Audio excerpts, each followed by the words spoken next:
Ang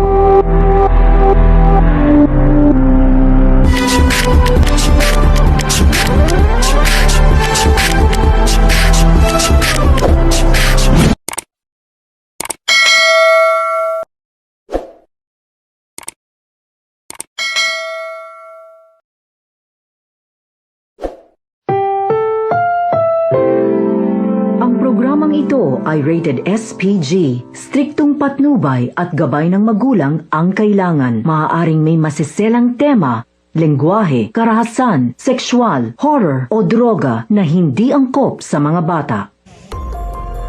Kumusta mga ka-Serianatics? Welcome back muli sa ating munting channel. Mga kasigabo, panibagong yugto na naman na nagsimula para kay Gabo. Kung akala natin ay pagkatapos niyang tanggapin ang kasunduan ng anino ay puro aksyon agad ang susunod nating mapapanood, iba pala ang magiging direksyon ng kwento.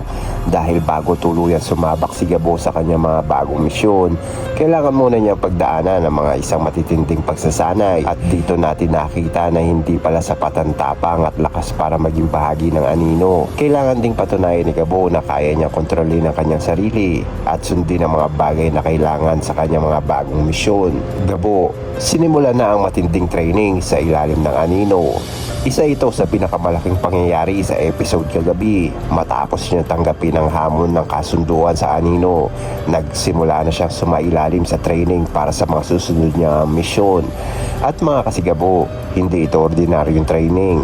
Dito masusubok hindi lamang ang pisikal na kakayahan ni Gabo, kundi pati ang kanyang disiplina. Dahil sa susunod niya misyon, hindi pwedeng puro tapang lang. Kailangan niya magiging mabilis mag-isip, kailangan niya maging maingat. At higit sa lahat, kailangan niya rin matutong harapin ang mga sitwasyon kung saan hindi sapat ang lakas para manalo. At habang pinapanood natin ang training niya, makikita natin kung gaano kaseryoso nga ang paghahanda para sa panibagong yugto ng kanyang buhay. Pero may isang tao na nagpapaalala kay Gabo na mas mahalagang bagay. Habang nakatuon nga si Gabo sa kanyang bagong misyon, isang mahalagang paalala naman ang binigay sa kanya ni Pops. Ipinaalala niya kay Gabo ang tunay na kahulugan ng pagtulong sa kapwa. At napakahalaga nga nito dahil sa dami ng problema kinaharap nga ni Gabo. Pwedeng mawala sa isip niya kung bakit ba talaga siya lumalaban. Hindi lamang para manalo, hindi lamang para patunayan na mas malakas siya, kundi dahil may mga taong nangangailangan niya ng tulong. At ito ang bagay na maaaring maging gabay nga ni Gabo sa kanyang mga susunod na misyon. Mula sa pagtulong, papunta sa mas malaking misyon. Kung tutuusin, malaking pagbabago ito para kay Gabo. Dati marami siyang problema kailangang harapin mag-isa. Ngayon may panibagong grupo na siyang kinabibilangan. May training siyang kailangan paghandaan. At may mga misyon na maaaring mas mapanganib kaysa sa pinagdaanan niya nga noon. Kaya ang malaking tanong ngayon, handa na ba talaga si Gabo sa panibagong buhay na pinasok niya? Dahil kapag nagsimula na ang tunay na operasyon, wala ng pagkakataong umatras. Samantala, may sarili ring problema ang ibang tauhan. Hindi lamang si Gabo ang may kailangang harapin. Patuloy din gumagalaw ang ibang karakter at mayroon din sariling mga problema. Sa mga nakarang pangyayari, naging komplikado na rin ang sitwasyon ni Sam at Gabo.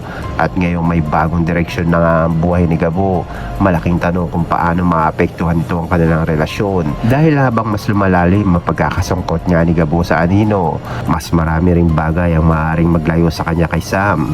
Pero alam naman natin, kapag hindi pa natatapos na kwento sa pagitan niya ng dalawang tao, hindi ganoon kadaling tuluyan maghiwalay ang kanilang mga landas. At ito ang dapat abangan ngayong Martes. Mga kasigabo, matapos ang training nga ni Gabo, siguradong darating na ang pagkakataong kailangan niya ngang gamitin ang lahat ng kanyang natutunan.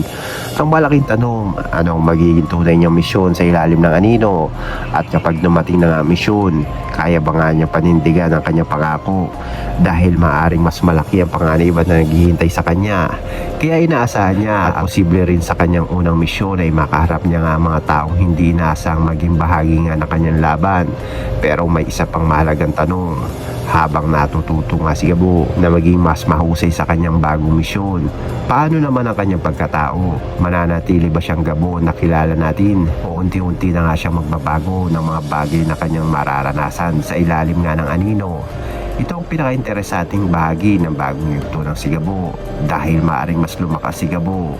Pero ang tanong ay ano ang magiging kapalit ng lakas na iyon? At kung gusto nyo ang daily Sigabo recap, totoong nangyari sa episode at mga mahalagang eksena na dapat abangan, huwag kalimutan na mag-like, mag-subscribe at pindutin na rin ang notification bell dahil sa bagong yugto ng buhay ni Gabo. Bawat misyon ay maaaring maging simula ng mas malaking laban.